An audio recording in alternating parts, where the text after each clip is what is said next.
किशोरीलाल शर्मा जी, हरचंद बहादुर जी, सत्येंद्र जी, सुशील पासी जी,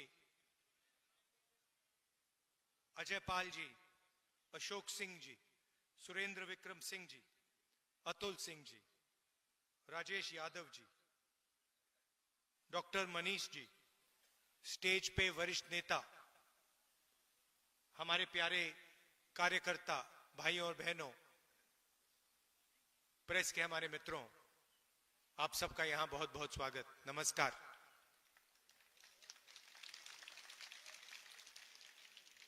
ये प्रेस वाले आपके सामने खड़े हो गए, मगर हमारी बात नहीं बोलते ये लोग, है ना? कहना पड़ता है कि हमारे मित्र हैं, मगर सचमुच में हमारे नहीं है, मोदी जी के मित्र हैं, अदानी अंबानी के मित्र हैं। क्योंकि जो जनता की बातें होती हैं तो लिखते नहीं है, दिखाते नहीं है। आपने कभी देखा है टीवी पे किसान की बात होए, मजदूर की बात होते हुए टीवी पे देखा आपने कभी? महंगाई के बारे में सुना? कभी नहीं। मगर अदानी अंबानी जी की शादी दिखाएंगे, ये डांस गाना होगा, वहां पे 10-15 करोड़ की घड़ी होगी, वो सब दिखाएंगे। मगर इनका काम सरकार पर दबाव डालने का होता है। इनका असली जो काम होता है, अगर सरकार कुछ गलत काम कर रही है तो ये रखवाले होते हैं। मगर आजकल ये काम नहीं कर रहे हैं अपना। तो सबसे पहले मैं आपका स्वागत करना चाहता हूं।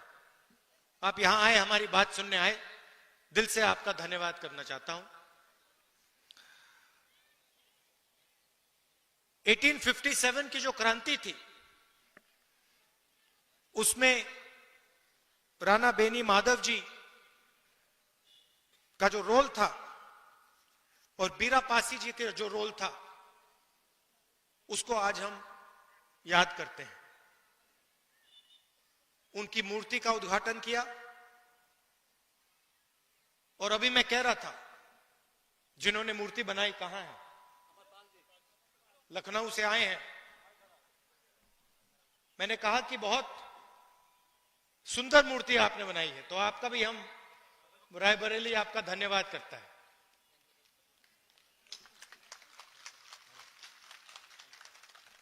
बैठिए बैठिए।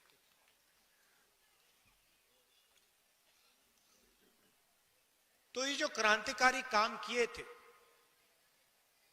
इसका नतीजा हमारा कॉन्स्टिट्यूशन, संविधान है। ये सब लोग जो अंग्रेजों से लड़े, जिन्होंने अपनी जान दी, जेल में गए, संविधान के लिए लड़े, संविधान के लिए लड़े। और अगर हिंदुस्तान में गरीबों की आवाज है, मजदूरों की, किसानों की आवाज है, छोटे व्यापारियों की आवाज है, तो संविधान के कारण वो आवाज है। ये हिंदुस्तान की जनता की आवाज है। गांधी जी, अंबेडकर जी, नेहरू जी ने ये संविधान दिया, जेल गए, अंग्रेजों के खिलाफ लड़े। उससे पहले माधव सिंह जी लड़े, बीरा पासी जी लड़े, मगर सारे के सारे इसके लिए लड़ रहे थे। और आज जो लोग हमारी सरकार में बैठे हैं, वही इसका आक्रमण कर रहे हैं। मैंने मीडिया की बात उठाई। राजनीतिक पार्टियों की जिम्मेदारी संविधान को बचाने की होती है, मगर मीडिया की भी जिम्मेदारी संविधान को बचाने की है, संविधान की रक्षा करने की है। मगर ये जो है, ये आजकल संविधान की रक्षा नहीं कर रहे हैं, ये हमारी मदद नहीं कर रहे हैं। इसलिए मैंने शुरुआत में इनके बारे में बोला। आपको ये बातें मालूम होनी चाहिए, आप तो जानते हो, जानते हो ना ये बात कि मीडिया आजकल हिंदुस्तान में क्या कर रहा है। किसका? अदानी का काम।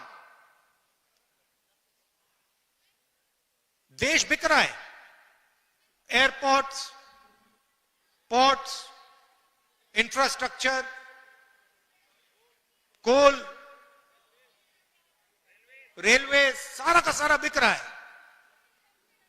कांग्रेस पार्टी लड़ रही है,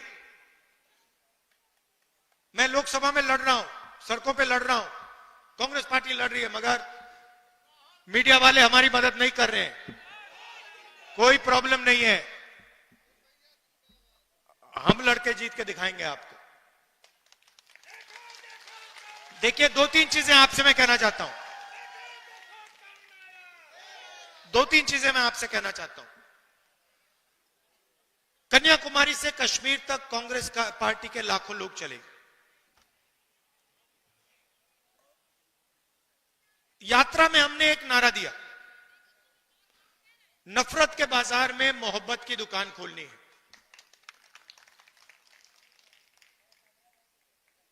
बटा हुआ देश, हिंसा में, नफरत में डूबा हुआ देश कभी प्रगति नहीं कर सकता है। किसी परिवार में लड़ाई हो जाती है, दो भाइयों के बीच में लड़ाई हो जाती है, परिवार नष्ट हो जाता है। आप सोचिए, अगर देश के बीच में लड़ाई हो जाए तो कैसे प्रगति हो सकती है। इसीलिए हमने भारत जोड़ो यात्रा की, कन्याकुमारी से कश्मीर, समुद्र से लेकर पहाड़ों तक 4000 किलोमीटर हम चले। और देश में हमने, कांग्रेस पार्टी ने, हम सब ने मिलकर मैसेज दिया कि यह देश भाईचारे का देश है, मोहब्बत का देश है, नफरत का देश कभी नहीं हो सकता। तो पहली बात आपको मैं ये कहना चाहता हूं, ये बीजेपी के लोग और खास तौर से जो हमारे यहां युवा हैं, मैंने देखा एनसीसी के यहां लड़के लड़कियां हैं, जब भी कोई हिंदुस्तान को बांटने का काम करता है, एक धर्म को दूसरे धर्म से लड़ाता है, एक भाषा को दूसरी भाषा से लड़ाता है, एक जात को दूसरी जात से लड़ाता है, आपको रोकना पड़ेगा। आप इस बात को एक्सेप्ट नहीं कीजिए कि इस देश में नफरत होगी। यह मोहब्बत का देश रहा है और यह मोहब्बत का देश रहेगा।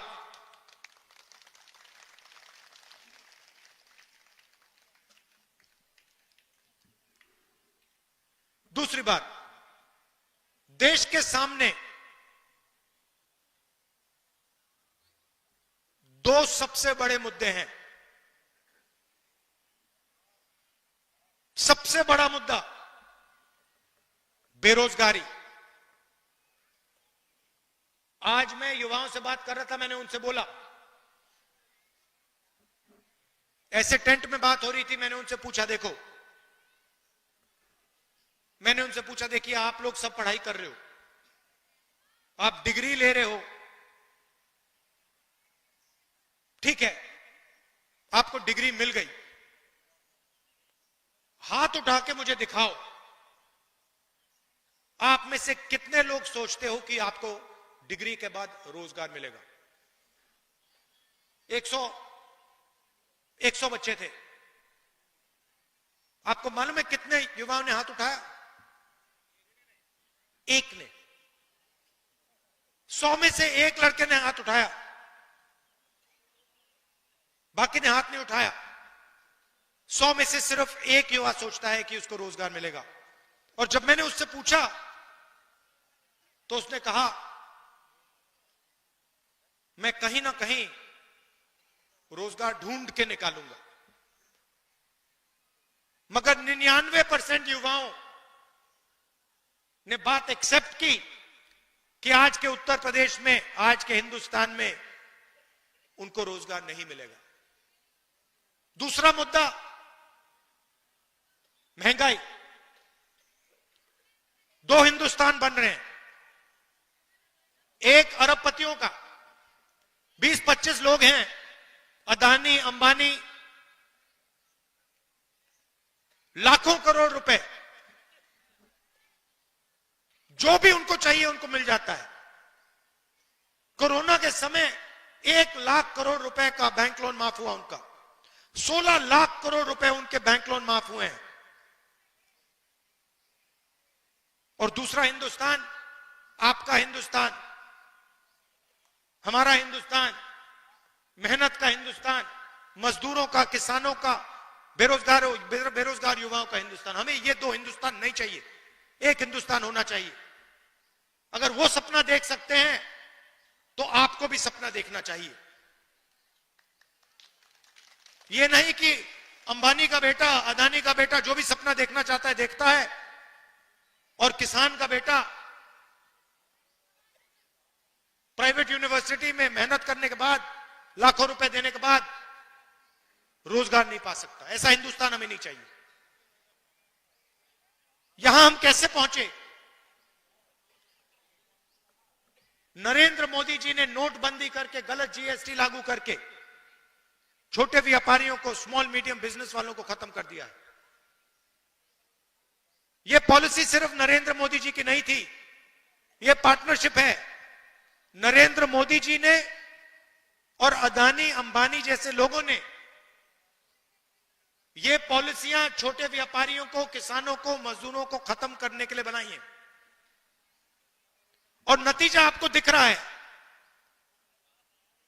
उत्तर प्रदेश के युवाओं को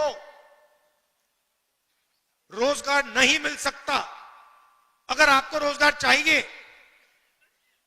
उत्तर प्रदेश में छोड़ दीजिए, हां तेलंगाना में, कर्नाटक में मिल सकता है, वहां जाके आप मजदूरी कर सकते हैं। मगर उत्तर प्रदेश में आपकी सरकार आपको रोजगार नहीं दे सकती है। और यह सच्चाई है, इस बात को एक्सेप्ट करना ही पड़ेगा। तो यह लड़ाई है। एक तरफ कहते हैं 400 पार, 400 पार के बाद हम संविधान बदल देंगे। हमने कहा हम देखेंगे कैसे संविधान बदलोगे तुम लोग। चुनाव के बाद मोदी जी ने संविधान यहां लगा दिया था।